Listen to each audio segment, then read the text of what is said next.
Global Empowerment Summit that's happening up to 31st October. You know, every day we have sessions, the biggest online free empowerment event, not only for women, 200 plus international speakers, 42 interactive days, and we have expert interviews, mini workshop, panel discussion, so forth. And I'm also, besides this workshop, I'm also in a panel discussion as well as an interview, expert interview, right? And I would like to say thank you to this lady, of course, Andrea. Give a round of applause to Andrea, everyone. Thank you, Jeff. That's a surprise. I'm really, thank you very much. Yes, and well, it would not be appropriate for me not to introduce you because you are single-handedly, she single-handedly organized this thing. You know, how amazing is that, right? So, and you can actually get it here for free, and you can get people to still come in because we have until 31st October. So ask for my the link, and you can just get into any time. There are some very good topics that probably resonates with you, and it's free to access in this Global Empowerment Summit workshop. Yeah. So today I'm going to spend the next 1 hour plus to talk about the leader as a coach. All right. So to get the full benefits, I know that as what Andrea mentioned, you can on your video, that's nice, or you can off your video, but you have to be muted, right? And I would like you to ask questions. Click in the chat, reaction buttons to put up your hand and to engage. So you can ask along the way, and Andrea will help me to pick up some of the chats later on and try to answer them. Or at the end of the session, we'll give some time for that. Right. So the leader as a coach. So I say, talk less, ask more, shut up and listen. So, simple, huh? All right. Yes. So yeah, Andrea, I'll let you admit. All right. So what are we going to cover today? Just a few things for you to learn, to gain some insights into 1 or 2 practice that can help you to be the leader as a coach. And we want you to adopt a coach-like mindset to engage with people. And at the end of the session, I want to do a coaching methodology and get someone to volunteer, and I will coach the person. Yeah. So we give a technique to coach. We call it coaching in 10 minutes. Yeah, we can do that. Yeah. So with this technique, and you learn this technique. Yeah. All right. So what is coaching? Yeah. Normally for this workshop that I do, that's 2 days workshop, is now condensed into 1.5 hours. And it's very difficult for you to do some experience, but we will share with you and give you some support on what you think is coaching. So I'm going to play a video. Andrea, if it doesn't come out, let me know, because I have to go back to the video itself. I need to share sound first. All right. Okay.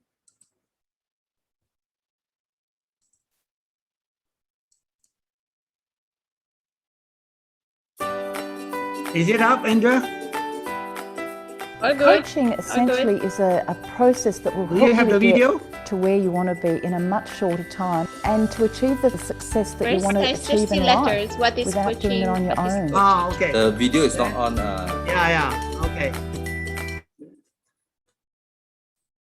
Hang on a second. I think I had this problem before. I'm going to stop it first, and I'm going to pick up the video directly from the source. Yeah. Can you just give me a minute? No problem. Till then, everyone can say, how are you today? How are you tonight?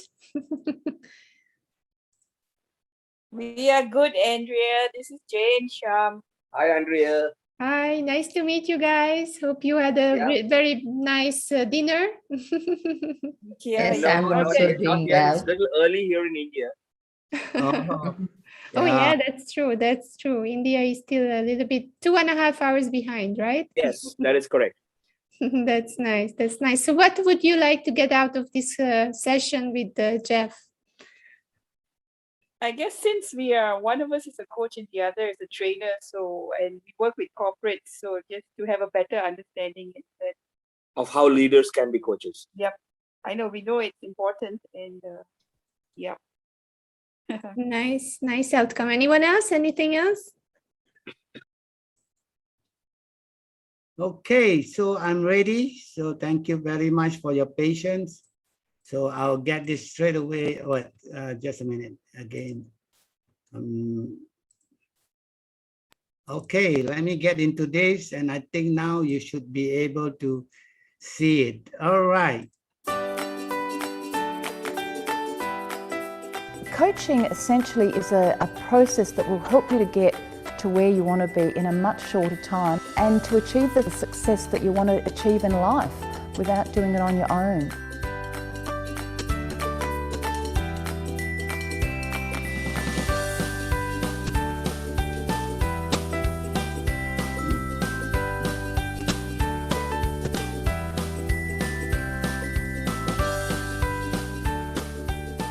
Coaching is a guided process where somebody helps you through the power of questions and active listening come to your own conclusion. You have to get your own answers.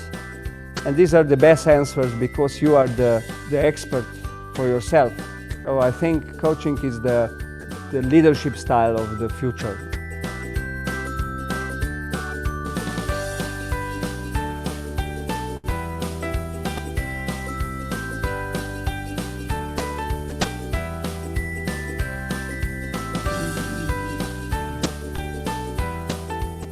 A lot of things I love about coaching, especially I love the moment when my coachee gets an aha moment or realize that, oh, I need to change, or even I want to change, and then start this passion. I'm witnessing that exact moment. I love helping people. I love helping people work through things that have kept them stuck, have kept them playing small, have kept them from living to their fullest potential. And now I have the opportunity to help other people who are like me, well-educated, trained professionals who've invested a lot in a career. And I can help them to put all the pieces together and get in touch with what it is they really want to do and help them through the transition so that they can live the rest of their life really fulfilled.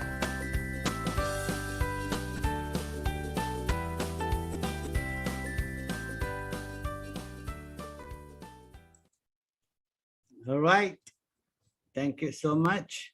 So this is a very short video from ICF, International Coaching Federation. And by the way, I'm the immediate past president for ICF. So just to let you know that I've been a coach for 9 years now. So let me continue, yeah.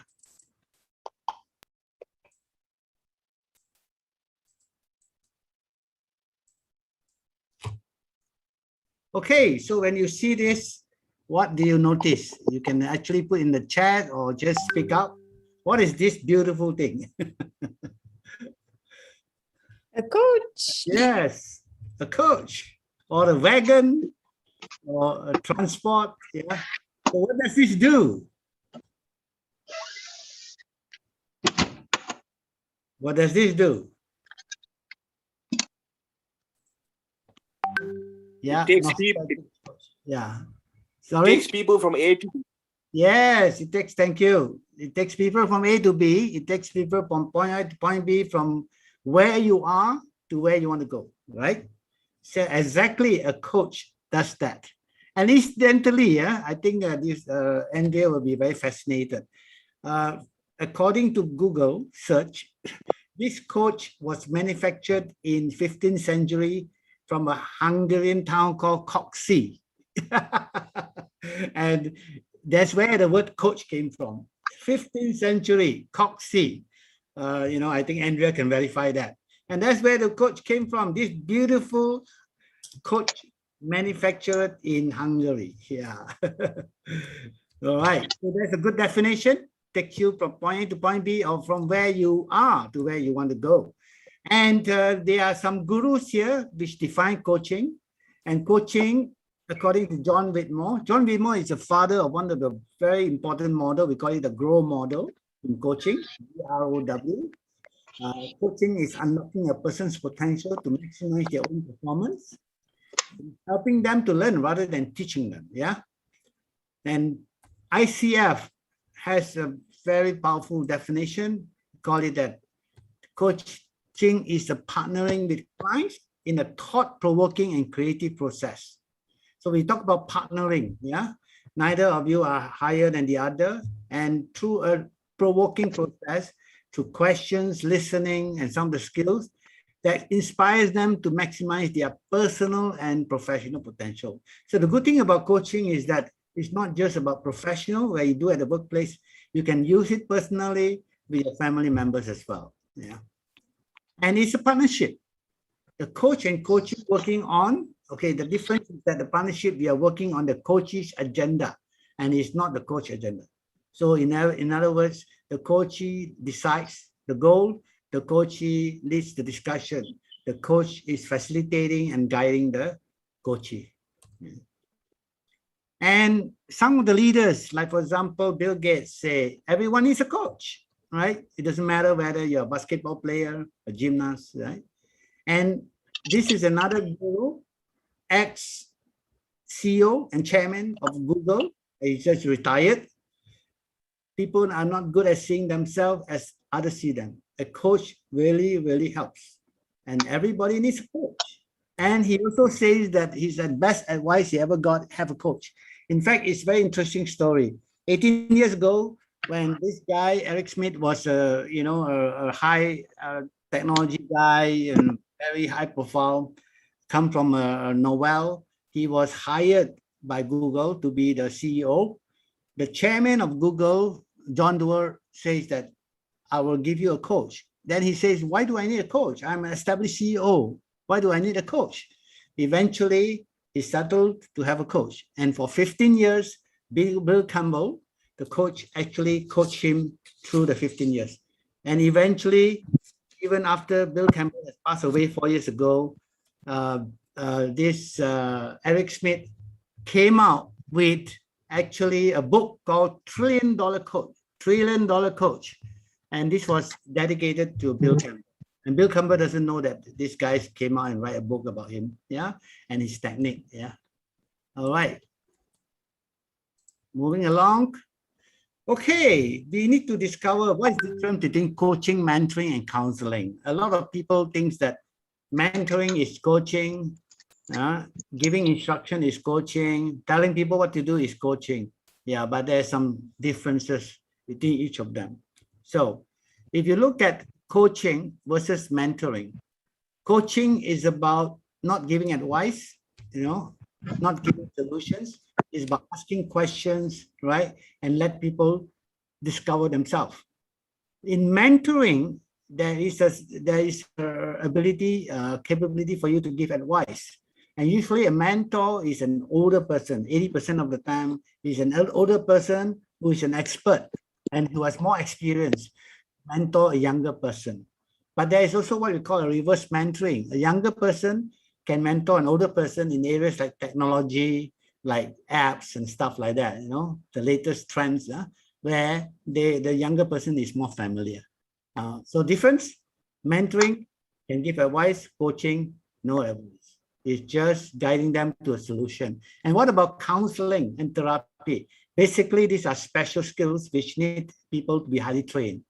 And counseling, usually they dwell on the past, ask people what happened in the past. Whereas coaching, you do not. You look at the present and the future, right?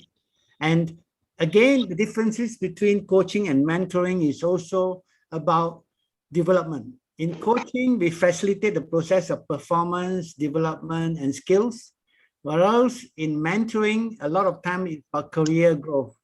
And a mentor can be with a person for many, many years, as long as both a mentor and mentee can agree. Whereas a coach usually is a short-term 6 months to 12 months process. And coach can be internal, can be external, whereas a mentor usually is internal, yeah? Then as opposed to training and consulting, right? Training is about downloading, right? Downloading information down, 80% of the time is providing the content. But nowadays, training has also evolved into facilitating. So it's about experiential learning and all. So training has changed. People call themselves facilitators rather than trainers. But consulting is very simple. It's like you solve a problem for me and then you let me know what happens. You don't sit down and ask me questions. I just give you the problem, you solve the problem for me, and that is basically consulting. Yeah. So what are the skills required? Yeah. And what is the coach role? Here you notice that the role is about them discover, clarify, and align with what the client needs. So in this case, the client is the important person, is the common denominator. Yeah, we encourage client self-discovery, elicit client-generated solutions and strategies. You notice that it's client, yeah, who generate the solution, not we provide the solutions. And at the same time, we hold them responsible, accountable to act. Yeah. So everything is about the client. The client discover, we encourage them, we elicit them through questions, through listening, through our presence. Yeah. So these are very important skills in coaching. At the end of the day, we also hold them accountable. Yeah. Responsible for. In other words, as a coach, actually, the client is doing the heavy lifting. We don't do the work for the client or the coachee. The coachee is doing the work. We just have to guide them to questions. And how important, why people would go into coaching? Why is this essential? So it's an essential tool for achieving business goals. It helps people develop and grow. It helps you understand the kind of problem people are running into, the gaps, the opportunities, right? It helps improve a trusted, connected relationship. Help build accountability and humility. Yeah. In the work context or in the professional context, I would say that as far as executive coaching, we call it executive coaching is concerned. First, the lowest level, we look at performance, and now they are less and less on performance. If it's 20 years ago, if somebody were to come in and say you need a coach, then you're in trouble because it's about you not performing and you need a coach to fix you. But nowadays, we talk about a coach being able to work on your strength. Yeah. And performance first, the next level will be skills. And skills is a lot about first-time managers. Someone who was recently promoted from what you call technical to a first-time manager. Yeah, right. And then after that, it's about development. Okay, somebody taking on a new role. For example, a person who's promoted from a local to a regional role, one level up, he has more divisions to manage, and he needs to fit in what kind of skills that he needs or kind of development that he needs. And finally, at the highest level, you're talking about C-suites, the senior managers, the CEOs, and head of department. We are talking about more behavioral. So I do coach on a behavioral quite a bit, and behavioral is very sustainable. Okay, so one of the early days when Daniel Goleman, check him out. We will give you the slides later on. Andrea, I think, yeah, we will be giving the slides, yeah. So Daniel Goleman is a psychologist and journalist. In 2005, he wrote an article and he noticed that there are 6 leadership styles and coaching is one of them. And coaching has shown to have markedly positive impact on performance, culture, and bottom line. And by building a coaching habit, you can break 3 vicious cycles that plague the workplace. Creating overdependence, getting overwhelmed, and becoming disconnected. And this usually happens to first-time managers because they don't have the skill to delegate. Yeah, they are always thinking that they are perfectionists. Yeah, they want people to do the things that they do in their own way. All right, and then they get disconnected. They are the last person to go home, for example, right? However, interesting enough, despite it giving better performance, culture, bottom line, and also helping the new managers, right? It is the least used skill, unfortunately. Yeah? It is the least used skill. Why is it the least used skill? Question. Yeah. You all can put in the chat first. Why is it the least favorite style as far as coaching among the 6 leadership styles? Some of the style are authoritative and so forth, but coaching is the least favorite. You can put in the chat, and why is it? Anyone? Or just speak out.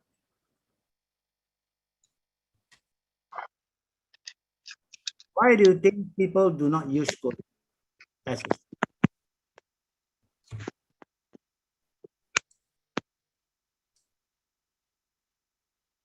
Do we have anything in the chat, Andrea? Yeah, maybe the lead. We have leaders have ego, and yes. we have takes a lot of effort. Yes. What else? Maybe the leader feels it. Maybe the leader feels it'll be very time consuming. Yes, time consuming. Yeah. If I give instruction, I get the person out of the room in 5 seconds, right? If I would ask a question, I got to wait for the answer. I got to have a conversation. It takes 20 minutes. So, and of course, the other thing is that they do not actually have the skills. That's another thing. Yeah. So isn't the best use of my time? People are saying I'm uncoachable. I'm too busy. Right? Okay. So basically, also one of them is actually the skills. Yeah. They do not have the skills to do it. However, if you look at Google, and Google has so much money, and they do a lot of research, and they did a study among the Google researchers. Did a study. What makes a manager great? And this is an article which I can also share with you, right? Using data from staff survey, performance review, along with double-blind qualitative interview, they found 8 common characteristics shared by all great managers. And these are the 8 common characteristics.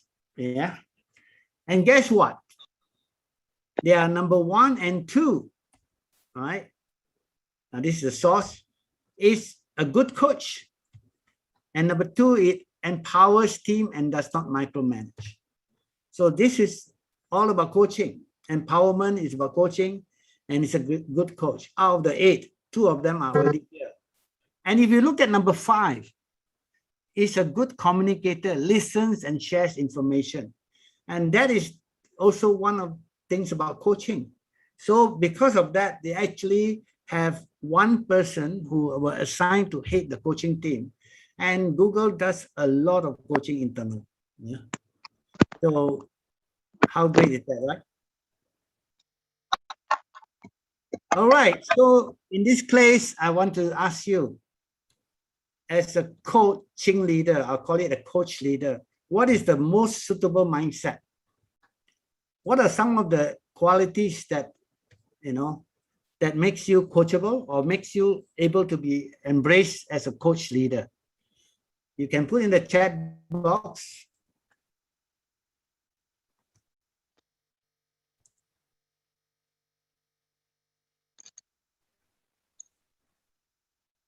Good influence. I saw that.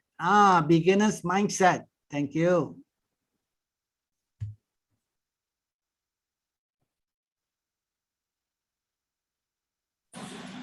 Being vulnerable, Jeff. I put another one. Being vulnerable. Okay. People lover. All right. I like that. People lover. Thank you. Empathy. Being empathetic. Being empathetic. Yes. Want to help people to succeed. Yes.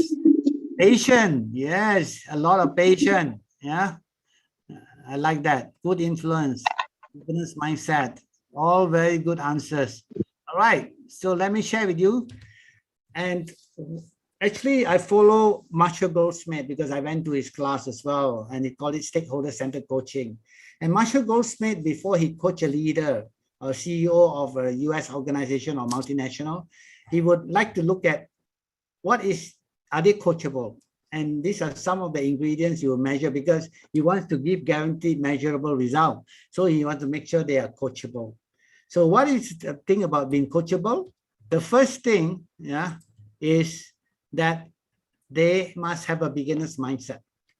That means even though they are an expert, and there's a word called Shoshin in Zen Buddhism, even though they are an expert, they go in as if they're the beginner to learn, have an attitude of openness, eagerness, and lack of preconception, because we are all very biased, right? We we have what we call a lot of information on our head. We think we know everything. Yeah. So we go in as a beginner's mindset, and that is very key. Yeah. And somebody said that just now. Very good. And these are the other three, right? Another one is they must have a courage because they need to change, and they must have the humility. Yeah. Humility, be humble, admit that there is some gaps, right? They have some blind spots and they can change, and have the courage to change. And finally, the discipline to change, right? So I always tell my coaches, right, who have been assigned to me in the corporate environment, I say that if we have gone to some self-awareness and some actions that you need to take, and you do not do anything about the action, then you're wasting your company's money because you don't have the discipline to change, right? So the discipline to change is very important. The openness, right? And these are what Marshall Goldsmith put in as courage to change, humility, and openness. And bear in mind that you're talking about senior leaders, and sometimes it's very difficult to even have the humility, right? And at the same time, even understanding that they actually have some gaps, they actually have some limitations, they need to look at themselves in the mirror and then admit that, okay, this is something that I'm not good at, I want to change. Yeah, so it is very tough, very, very tough. Yeah, especially people who are been 20 years, 25 years, already moved up the ladder, they have been promoted, and so forth. I'm a successful CEO, like what Eric Smith said. Why do I need a coach? I don't need a coach, right? Right? How can a coach help me? I can help myself already, yeah? So that is what it is all about, yeah? So imagine, so remember, openness, Shoshin, learn with a beginner's mindset. I like the one about beginner's mindset because I go into a class, even though I know the topic, I still open to learn 2 or 3 things that I can take away and practice. I think that is so important, yeah? And there's so many webinars and all. And I think NLP, some of you, how many of you did NLP? Yeah, you probably heard about this. The map is not the territory. In other words, what you see, right, is your own perspective. It's not other people's perspective. It's not the whole world. Right? Sometimes you think that this is your world and it's the whole world, right? It's not. So the map is not the territory. Yeah. I see. I would just don't want to miss anybody in the chat. Yeah, Angela say compassionate too. Yeah, correct. Compassionate. We talk a little bit about that afterwards, about compassionate.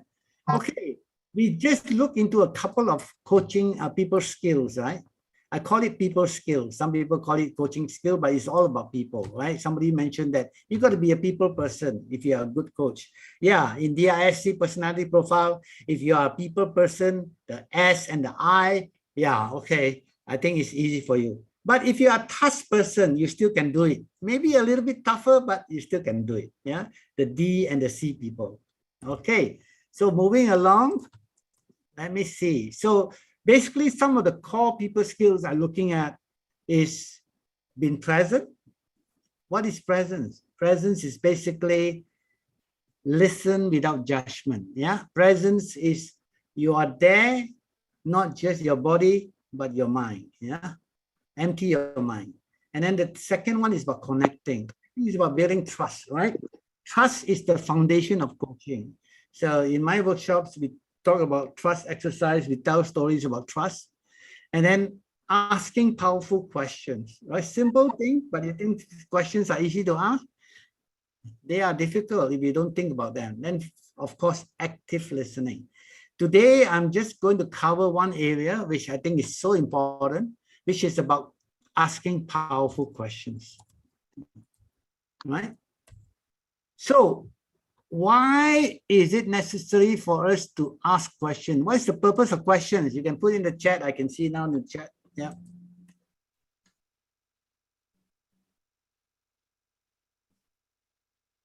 All right. I saw, somebody, let me see who. Yeah, Angela, thank you. It's a bit like being backstage, your coach on the stage and getting the applause for having succeeded while you as a coach stand behind the curtain and enjoy her. Wow, very nice. Yeah, very nice way of putting it. Of course, We stand behind and we want to let them succeed. Yeah. Okay. So Vincent say, okay, Andrea, satisfy curiosity. Yes, I like that. Trigger the thoughts process. Yes. Evoke client awareness. Discover the needs. You are very good. To know more than what we know, I think. Yeah, Jack. Yeah, thank you. So purpose of questions, just a lot of people say to find information, but for as a coach, our purpose of questions is basically about not just gather information, but for the coachee to think and explore. In other words, it's about developing them. And that is about 80% of the time. I use the 80-20 rule. Yeah, we ask questions. It's easy to ask questions to understand, but it's a little bit tougher to ask questions to make people think and explore. Yeah. So there's open-ended and closed-ended questions, right? I think we all know. Okay, closed-ended questions will end with a yes or no, and it shuts down the conversation. Whereas the open-ended questions will allow you to explore further. So example, you can now we are, for us in Malaysia, I think in India now it's about dinner time, right? Almost. So in Malaysia, we had just had dinner for some of us. I just had my dinner, and somebody can say, have you eaten? Yeah, that is a closed-ended question, right? So what would be an open-ended question? What do you eat for dinner? Or what do you have for dinner, right? So it allows me to explore further. Yeah. So that is very relevant. So we talk about the 5 wives and 1 husband, 5W, the what, which, when, okay, who, right? But and then the H is the how, right? So for us, it's about just asking the what and the how question. We normally do not ask the why question. Why do you think we don't really ask the why question? Anyone?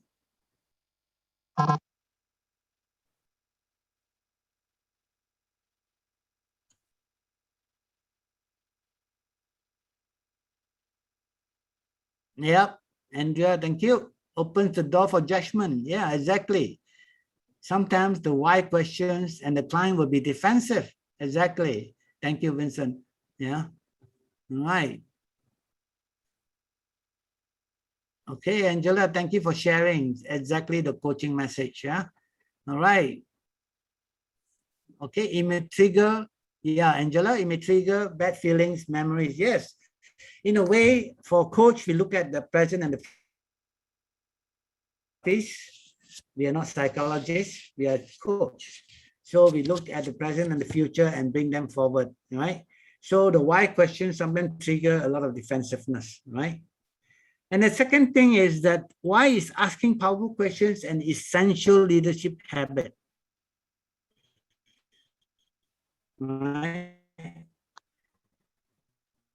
Because leaders always as a powerful question provide us to mitigate this confirmation of our biasness and allow us to dive deeper into the evaluation of a situation or a person or a team or the whole. Yeah. So it's so important for us to be able to dive inside. Yeah. All right. And rather as what makes you feel like that, then why do you feel like that? Okay, correct. So a what question instead of a why question. Yeah. Instead of why do you do that? You can ask what makes you do that? Sounds better, right? Yeah. So that's why the why question is in a way not very welcome. Yeah. All right. So what makes a question powerful? Powerful questions actually evoke clarity, create greater possibility, review new learning, and generate action. So why do you think what makes a question powerful? I have this article coming from Forbes, done by one of the Forbes Council member. And anyone can share what makes a question powerful. What are the quality of that question that makes it powerful? Just share in the chat or just speak up. Yeah.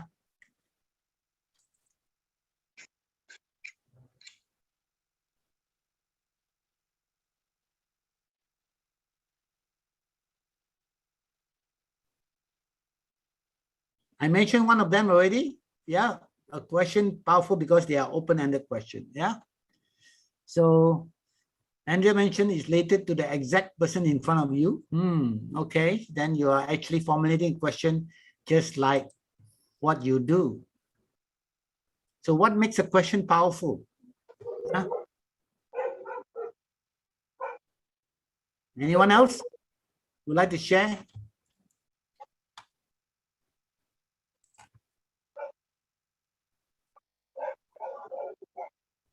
So first thing, the powerful question is open-ended. Okay, I see in the chat.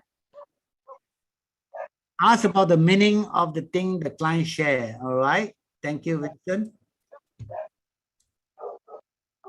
And second, it comes from a beginner's mindset, right? That means that I'm here to learn. My question is out of curiosity. Yeah, I want to learn from you. So I have a beginner's mindset. Right? It's clear and succinct. So most often that I ask people, a powerful question is not a long-winded question. A powerful question is a very simple question so that people can understand. So that means by what I mean by succinct. Yeah. So make it succinct that people can understand. Yeah. So it's easier to understand, easier for the person to think and come up with the answers. Yeah. And a powerful question is impactful. Yeah. What makes it impactful? Right.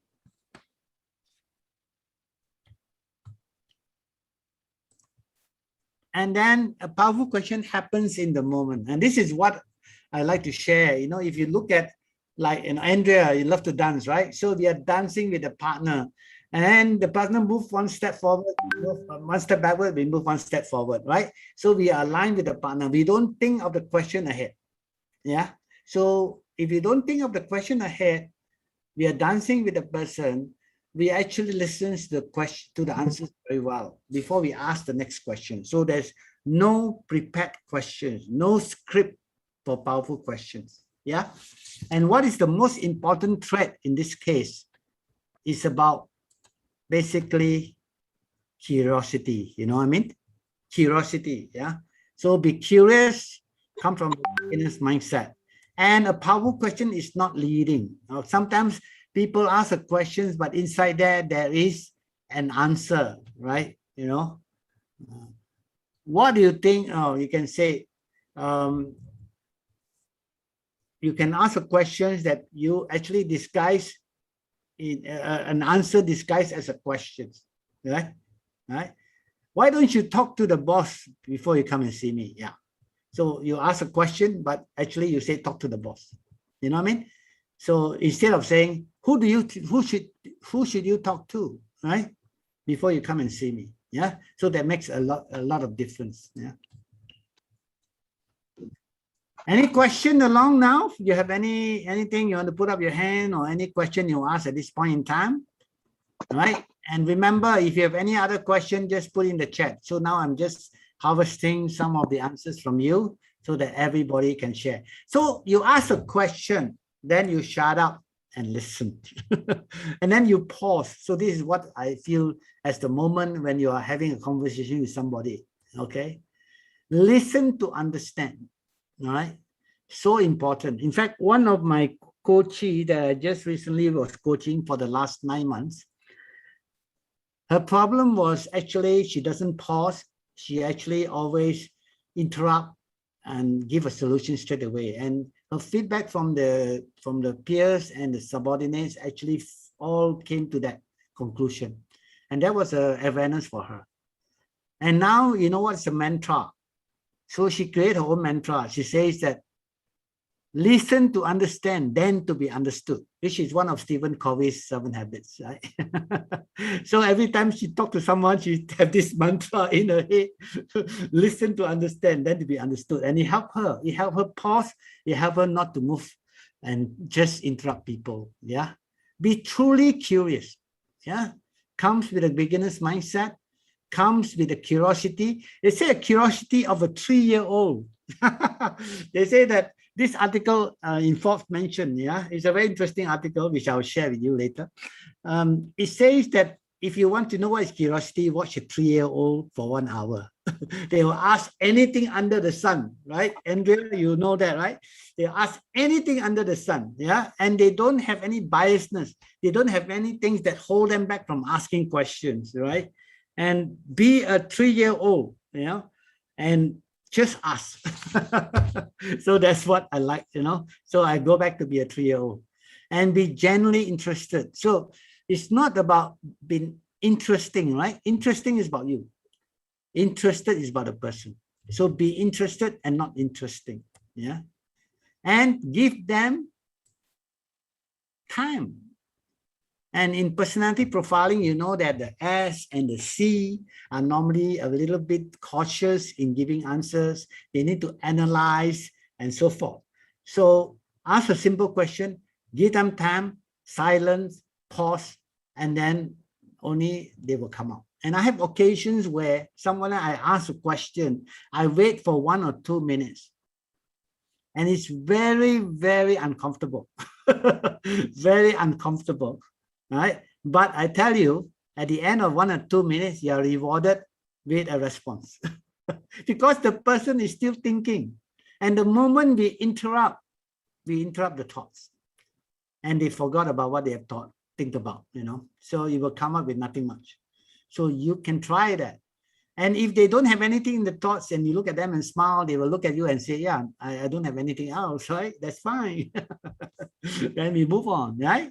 So what is the most powerful question you can ask? What do you think? So what do you think? Only 4 words, right, in a question. What do you think? And then shut up and listen and say, and what else? So I only have, if you want to remember, what is the best question to ask? What do you think? And what else? Shut up and listen. And what else? Shut up and listen. And what else? Let me tell you, this is very effective. When I was starting my coaching journey, I was trying to think of a next question. And I said, okay, what else? So that buys me time. But it's not only buy me time, I can actually get to the 3rd, 2nd, what else, anytime, and the 4th and 3rd, what and what else, and people still have something else to tell me. And if they don't have anything else, they will say, oh, nothing else, yeah, right? So what do you think? And if you are working from the place of a family at home, okay, so what is the question you can ask instead of what do you think? Replace the thing with something else. Anyone?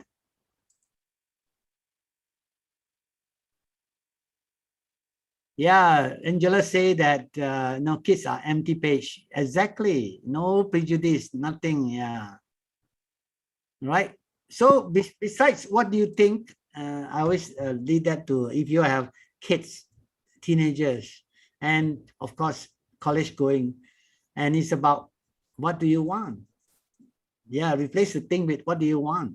Yeah. So these are questions that you can ask instead of giving instruction. Right?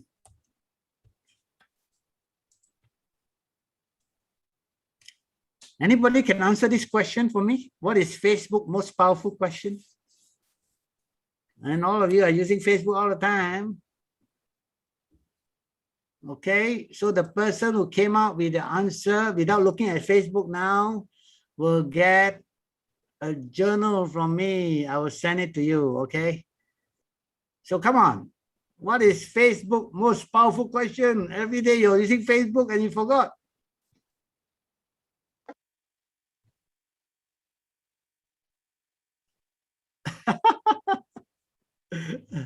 Sure, nobody is answering this. Yeah, yes, what is in your mind, right? Okay, Vincent will get the award. What to post? A good try. So go back to Facebook. Facebook has not changed the question. And they are $1 billion company, right? So multi-billion-dollar company. And that is the only question they will continue asking. And guess what? People are just posting and posting and posting. So it's so powerful, right? What's on your mind? And also even LinkedIn. And you look at the comments line, They actually don't say comments, whereas Facebook does say comment. LinkedIn would say, leave your thoughts here. Yeah, it's about what's on your mind, right? Leave your thoughts here. So you look at it next time in LinkedIn, the comment line is leave your thoughts here. So what's on your mind? Thank you, Wilson. So you win a prize from me. What's on your mind? Okay. So this is also a good question. Yeah. If anybody comes to you with a problem, what's on your mind? Yeah. Ask them what's on your mind. And I like the word I'm curious. So every time when you say I'm curious, you don't give instruction, right? You say, don't say I'm curious and then you give instruction, do this, right? It doesn't work. When you say I'm curious, you always come with, help me understand. Yeah, okay. You will come with all kinds of questions with a what. Yeah. So there is another way. If you are not asking the what and the how question, we call it a descriptor question. And this is about Albert Einstein. I have no special talent. I'm only passionately curious. And that's why how great he is, right? So the word describe. So you start a conversation with, I'm curious. And what is the next step? After I'm curious, if somebody comes with a problem, you don't have to think of the what and the how. It's so easy. So what is the descriptive questions you can put in that allows you to extend the conversation, that allows you to dig deeper? What type of statement can you come up with? Anybody? You can share in the chat.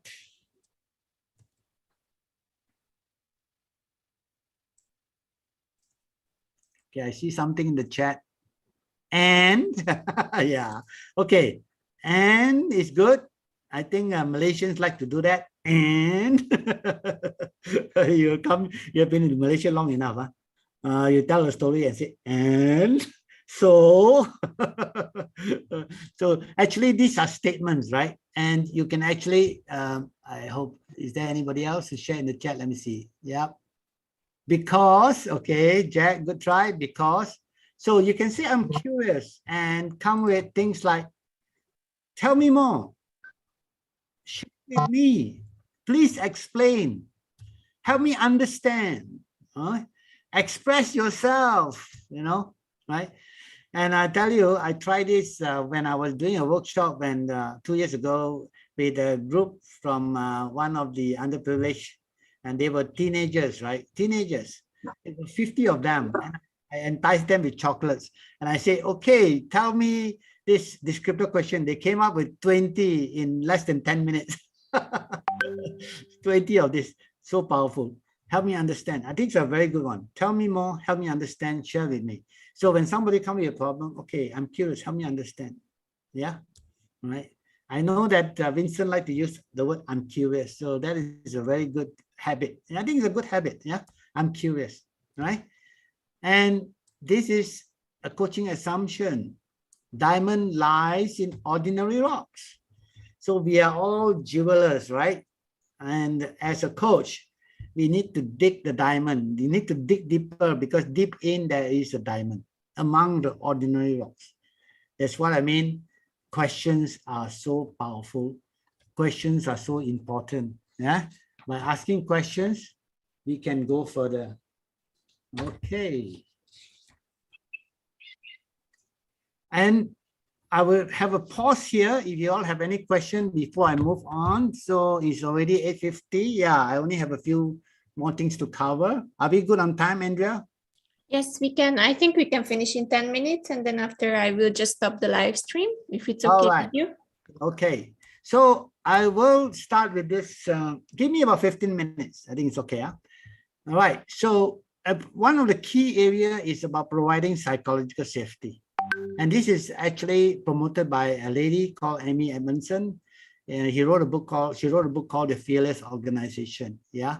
So team psychology safety is a shared belief held by members of a team that the team is for interpersonal risk-taking, a team climate in which people are comfortable being themselves.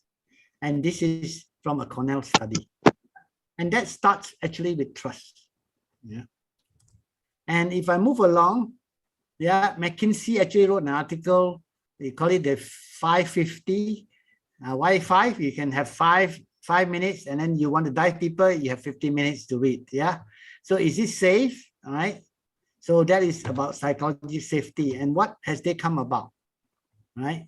And Google has actually made another study in terms of what makes a team effective. And actually, they found out from this study after interviewing 200 plus interviews with Googlers and 180 plus active Google teams. After going through that analysis and using data and rigorous analysis, they came out with 5 factors. And a lot of people think that who in the team is important, like, oh, I have the best architect, I have the best engineer or whatever. Yeah, actually, it's not true. Who in the team is not important, but how the team works together, interact, and structure their work and view the contributions. And out of these 5 that you can see on the screen, all right, psychological safety came out number 1, and it came out as truly far and above number 1. Right? And here is where McKinsey says how to make it safe. Leaders must first turn inward to understand and integrate their own emotion and fears. That means they have to understand themselves, be self-aware of their own emotions and fears, and then turn outward, then to support others. Yeah. So it's about create a space to attain, yeah, keener awareness. Yeah, what's going on within and around you. Yeah, so you need to be aware and be bold in exhibiting vulnerability. So vulnerability is about lowering your guard, taking risks, confronting what is unfolding in front of you. Yeah, and also demonstrate empathy. Yeah, the emotions that others are feeling. Yeah. No, I haven't. Yeah, there's not coming from somewhere. Okay, and then act with compassion. Okay, make individual and group feel genuinely cared for. And in fact, somebody defined compassion is about empathy in action, which is quite accurate, right? So these are some of the areas that you can create the psychology of safety. And they did a study in America and say that employees believe that psychological safety is the workplace essential. They asked the employees, is psychological safety important in the workplace? 89% say it's important. And interesting enough, Americans feel that the women is better at providing psychological safety than men. So maybe men has very powerful egos. Huh? Maybe, I'm not sure, but women seems to be better. Yeah. Okay, so talk about coaching and what you need and when to coach. So if I had to look at 0% as being directive, and you are the directive person, and then the other 100% being supportive. And here your behavior is tell, and over here your behavior is ask, and then here you're the boss, and here you're the coach leader or coaching leader. So in other words, I felt that, okay, directive, some people call it directive coaching, but directive is not coaching. Yeah, it's a lot of mentoring, giving instruction. So if you have someone who is, you know, at least maybe 2 to 5 years experience, right? You should be looking at them, you know, you should be looking at more moving towards the supportive from directive, about 25% to maybe 70%. And if you're coaching somebody with 10, you know, maybe more than 10 years experience, so you should be looking at, you know, going from 40 to 80%. Yeah. And that is very moving. And there are times when you need to put on the boss hat. There are times when you need to put on the boss hat. When will it be time when you need to be more directive? Anyone?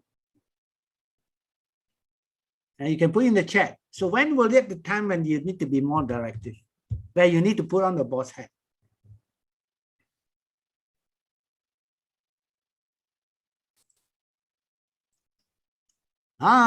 Thank you, Vincent. When the subordinates are new, emergency, yes, they are fresh, yes, thank you.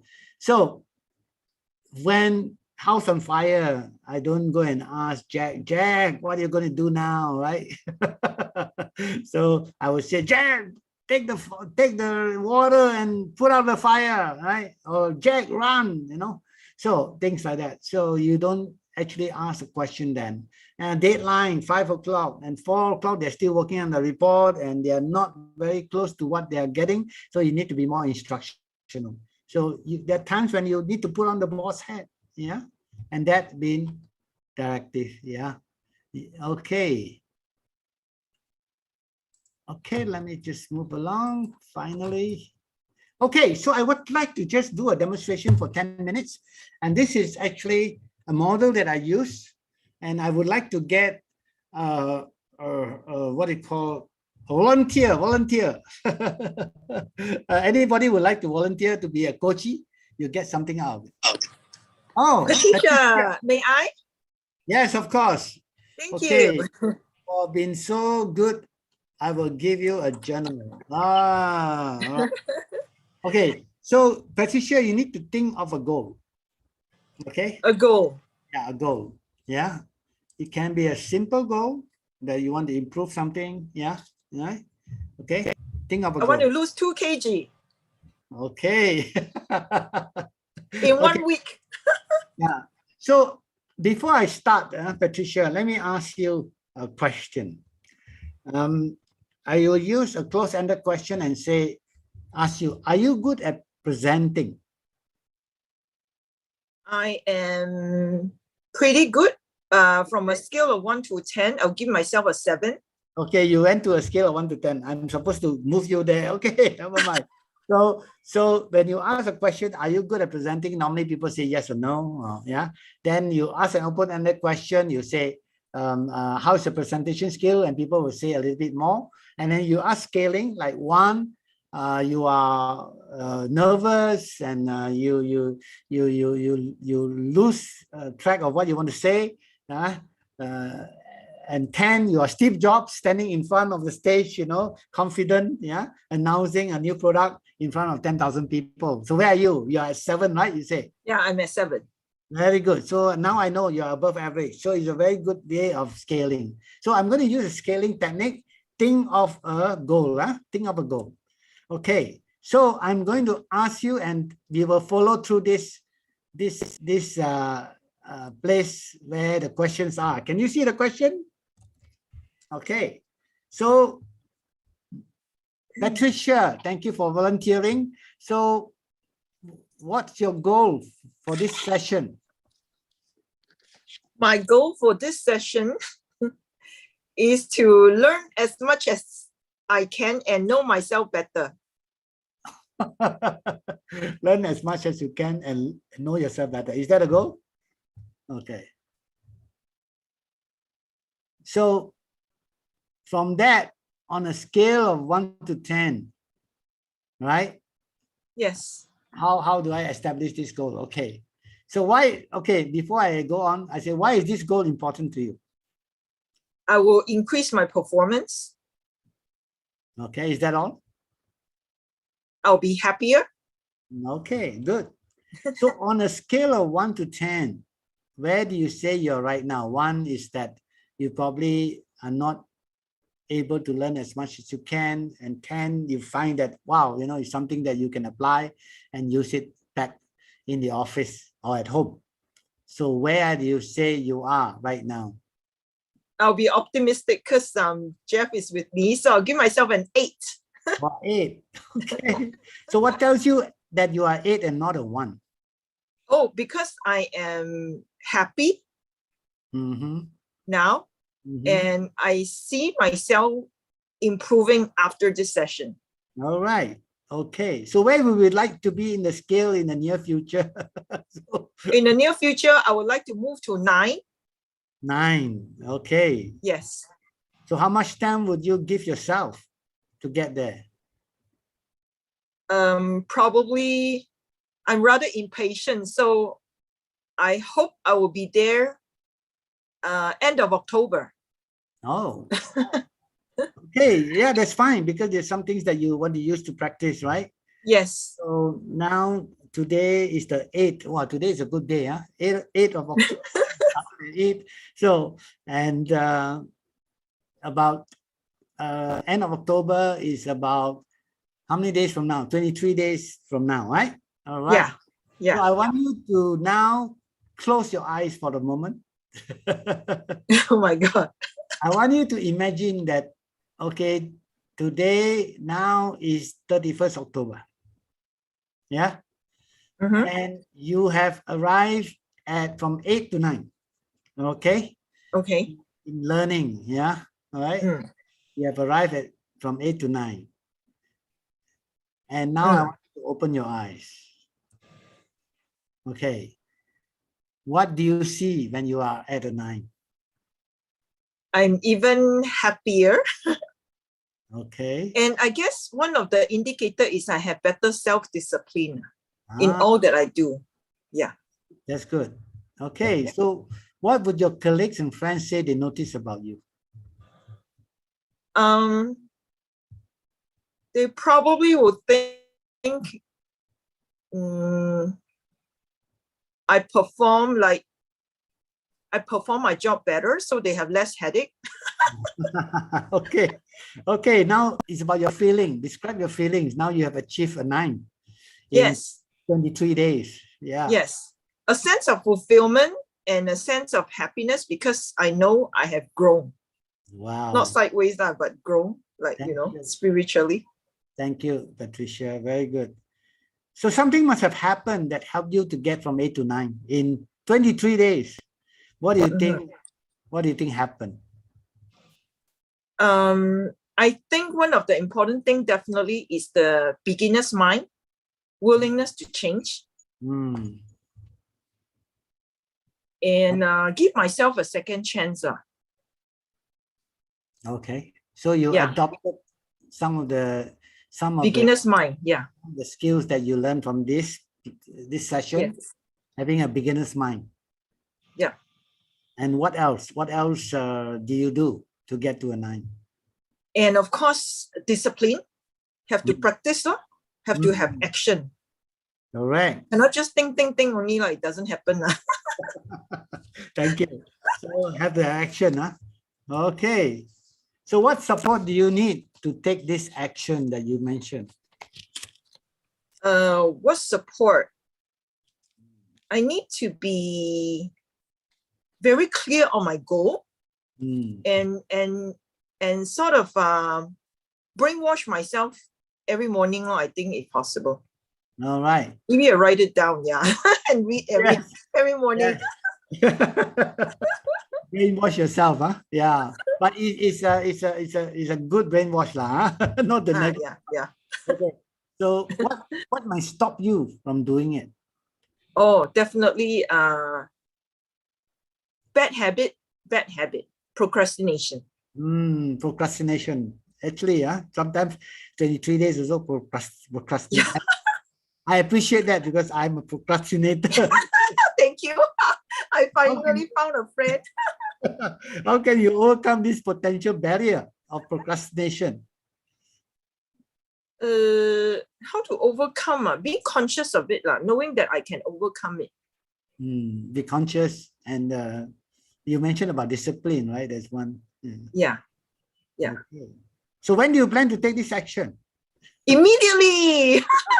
Yeah, you only have 23 days, right? Okay, thank you. Let's give a round of applause to Thank you, everyone. Thank you. Patricia. Yeah, okay. Thank you so much, Patricia. Okay, Patricia, what do you get? What values do you get out from this conversation? The value that I get is the willingness to confront my own fear and my own feeling of inadequacy that I'm always trying to, to deal with. Yeah. I feel it's a very natural human fear. Okay. Anything else? Anything else? I do feel I'm being well supported by all of you. 17 of you right now, and I do feel I am very lucky to know all of you. And thank you so much for listening to my story and giving me the chance to be the volunteer. Yeah. Thank you. Thank you for being honorable, right? Thank you. Definitely afterwards, please give me your address. I'll send something over to you. All right. You can get it from Andrea. Yeah, thank you. Yes. I feel very safe now. Okay, one thing, yes, I forgot to mention, I feel safe. Yeah. Thank you for creating that very safe environment, even though it's my first time meeting Jeff. But Jeff, your good friend Louisa Chan actually has asked me to come and say hello to you. And she's very, very much delighted. It's just that she can't be here. Yeah, thank you. Luisa is a learner. Luisa, I remember she's a learner. Yeah, always open to learning. Okay, so from here, what do you think have you learned from this, and how can you apply at the workplace?